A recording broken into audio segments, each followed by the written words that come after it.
প্রিয় দেশবাসী, এবার আমি বিশেষ করে প্রিন্ট এবং ইলেকট্রনিক মিডিয়ার সংশ্লিষ্টদের দৃষ্টি আকর্ষণ করে দুটি কথা বলতে চাই। গণহত্যাকারী হাসিনা সারা দেশের সংবাদপত্রের স্বাধীনতা কেড়ে নিয়েছিল। সংবাদপত্রের স্বাধীনতা হরণকারী হাসিনা পালিয়েছে জনগণের অভ্যুত্থানে। জনগণের প্রত্যাশা, আপনারা আপনাদের যার যার সংবাদপত্রে নির্ভয়ে এই শব্দটি লিখবেন, হাসিনা পালিয়েছে। হাসিনা পালিয়েছে শব্দটির পরিবর্তে কোনো গণমাধ্যম যদি ভিন্ন শব্দ প্রয়োগের অপকৌশল নেন, সেটি জনগণের কাছে আপনাদের বিবেকের স্বাধীনতাকেই প্রশ্নবিদ্ধ করবে।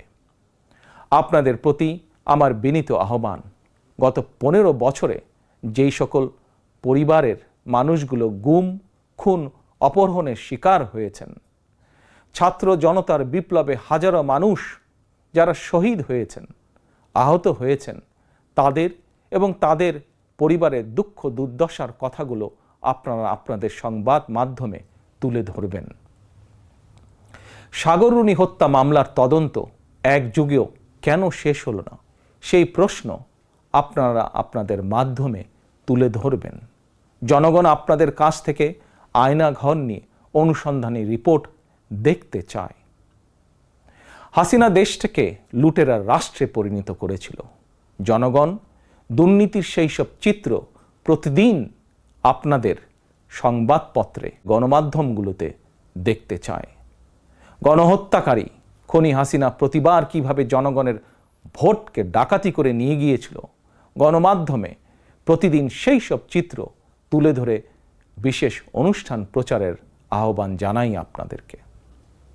গণমাধ্যমে হাসিনার অপকর্ম ফ্রেমবন্দি থাকলে ভবিষ্যতে আর কেউ হাসিনার মতন ভোট ডাকাতি, গণহত্যায় লিপ্ত হতে সাহস করবে না, যা বাংলাদেশের ভবিষ্যৎ গণতন্ত্রের ভিতকে মজবুত করবে এবং ক্ষমতাসীনদেরকে স্বৈরাচারী আচরণ থেকে বিরত থাকতেও বাধ্য করবে। এবার আমি সারা দেশে বিএনপি এবং এর অঙ্গ ও সহযোগী সংগঠনের সর্বস্তরের নেতা, কর্মী, সমর্থক, শুভাকাঙ্ক্ষীদের প্রতি আহ্বান জানিয়ে বলতে চাই, রাষ্ট্র সংস্কারের পথ ধরে অন্তর্বর্তীকালীন সরকার যথাসময়ে জাতীয় নির্বাচনের তারিখ ঘোষণা করবে। সেই নির্বাচনে জনগণের রায় পেতে জনগণের মন জয় করুন। জনগণের বিশ্বাস, আস্থা এবং ভালোবাসা অর্জন করুন। জনগণের সুখে দুঃখে জনগণের সঙ্গে থাকুন, পাশে থাকুন, জনগণকে সঙ্গে রাখুন। ধর্ম, বর্ণ পরিচয়ের কারণে কেউ যাতে অনিরাপদ বোধ না করেন, দায়িত্বশীল এবং জনপ্রিয় দল বিএনপির একজন নেতা, কর্মী, সমর্থক হিসাবে সেটি আপনাদেরকে নিশ্চিত করতে হবে। সেটিকে নিশ্চিত করুন আপনারা। পরিশেষে আমি আরও একটি বিষয় উল্লেখ করতে চাই। গণহত্যাকারী হাসিনা পতনের আন্দোলনে দেশে ছাত্র জনতার পাশাপাশি প্রবাসী বাংলাদেশিরাও বিশেষ অবদান রেখেছেন। দেশে যখন মত প্রকাশের স্বাধীনতা রুদ্ধ করে দেওয়া হয়েছিল, প্রবাসীদের মধ্যে একদল সাহসী মুখ প্রবাস থেকেই জনগণের সামনে হাসিনার দুঃশাসনের ইতিবৃত্ত তুলে ধরে গণ আন্দোলনে সামিল থেকেছেন।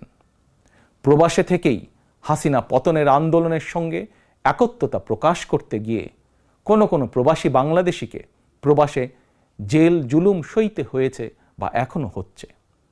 প্রবাসীদের অবদানকে কৃতজ্ঞতার সঙ্গে স্মরণ করে আমার আহ্বান, ছাত্র জনতার কাঙ্ক্ষিত একটি বৈষম্যহীন গণতান্ত্রিক বাংলাদেশ নির্মাণে অতীতের মতন ভবিষ্যতেও সংশ্লিষ্ট দেশের আইন মেনে সাধ্য মতন আপনারা আপনাদের যার যার অবস্থান থেকে ভূমিকা অব্যাহত রাখবেন। দেশে প্রবাসে সকলকে ধন্যবাদ জানিয়ে আমার বক্তব্য শেষ করছি। আল্লাহ হাফেজ। বাংলাদেশ জিন্দাবাদ। বাংলাদেশ জাতীয়তাবাদী দল জিন্দাবাদ।